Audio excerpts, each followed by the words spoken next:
talking college sports in the Deep South where college football is king. And on the plains of Auburn, the battle cry is War Eagle. Once again, it is K-Stu the GOAT for Vernon Speaks Sports. And we're talking Auburn football like nobody's business. It is late May and we're about 3 months away from the Advocare Classic. Go ahead and like this video, subscribe to Vernon Speaks Auburn War Eagle. All right, Fearless and True Gang, let's go ahead and get the comment section active as we are beginning to approach the summer warm-ups for workouts for the Auburn Tigers. High school graduations have commenced, and we're also still kind of looking at, whether Charles Moore, if you guys remember, Charles Moore is a defensive end out of Louisville, Mississippi, who also committed to a JUCO with provisions as to whether, academically he was going to qualify for the Auburn Tigers. That story has yet to surface as to whether he will be officially an Auburn Tiger this fall. Now, when we look at the quarterback situation at Auburn, we've done some ongoing videos about this. And, when you think about the Auburn fan base, they're literally torn as to who the favorite guy is. Like, one moment you have the Auburn fan base like, okay, Joey Gatewood, we like him because he's physical. He has that Cam Newton-ish type physicality. But on the other hand, his passing ability is questioned. Maybe even his leadership may be questioned. But nonetheless, Gatewood is one of two quarterbacks projected to start the Advocare Classic against Oregon. Oregon, by the way, who projects to be a huge contender in the Pac-12 and possibly a national championship contender as well, especially with Troy Dye returning at linebacker. Also, Justin Herbert, the quarterback, decides to come back. CJ Verdell, the running back, I really like what I see on film of him. So it's going to be this Advocare Classic is going to be very interesting for the Auburn Tigers, but still, nonetheless, it seems that the Auburn fan base is really torn as to who they would prefer to be the starter. Now, we know the coaching staff has their regulations as to how they want to approach this thing, a very educated approach. You talk about Kenny Dillingham, the first-year offensive coordinator, also a quarterback's coach as well, has not a long track record, but did improve Memphis's quarterback from year one to the next year.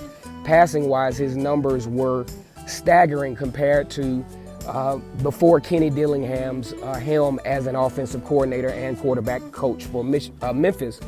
Now, Kenny Dillingham, obviously the offensive coordinator at Auburn, bringing a ton of energy to the Auburn Tigers. Now, like I said before, the fan base is kind of torn. When I look on social media, one day is Bo Nix, Bo Nix, Bo Nix.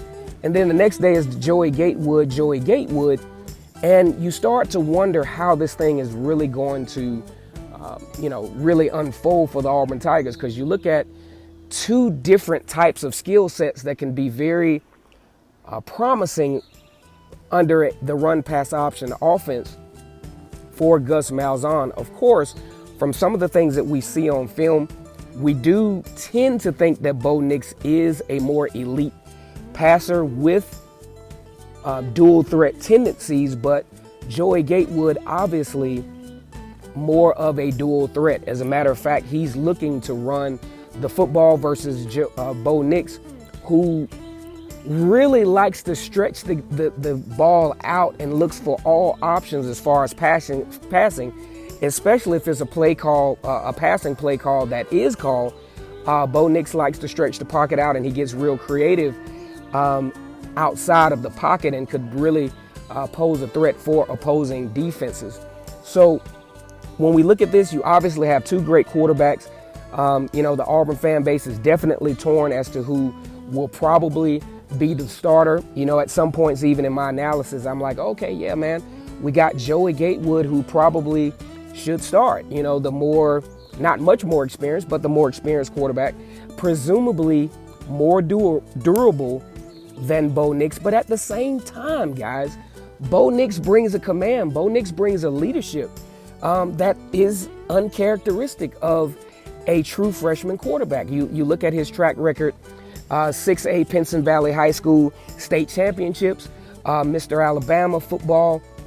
I mean, he has the accolades. He has the football pedigree as Patrick Nix. His father was a a very, very good quarterback at Auburn. Maybe not legendary, but a very good quarterback at Auburn.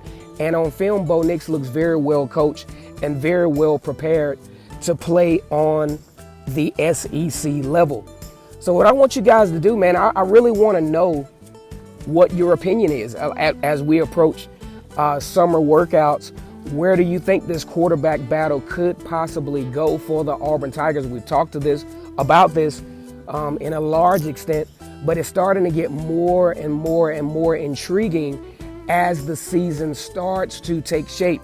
Of course, we had the polls that came out as Auburn is number 20 in the Athlon poll. Actually, Oregon is number 15. So that, we go ahead and get the rankings solidified.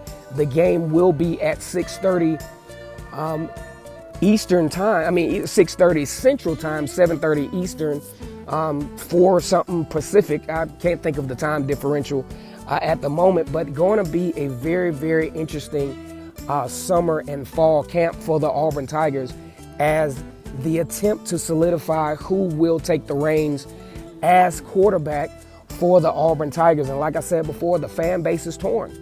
You literally have a subgroup of Auburn fans that want Joey Gatewood. You have another subgroup that wants Bo Nix. So we'll see how this thing takes place. A lot more Auburn content coming as the season unfolds.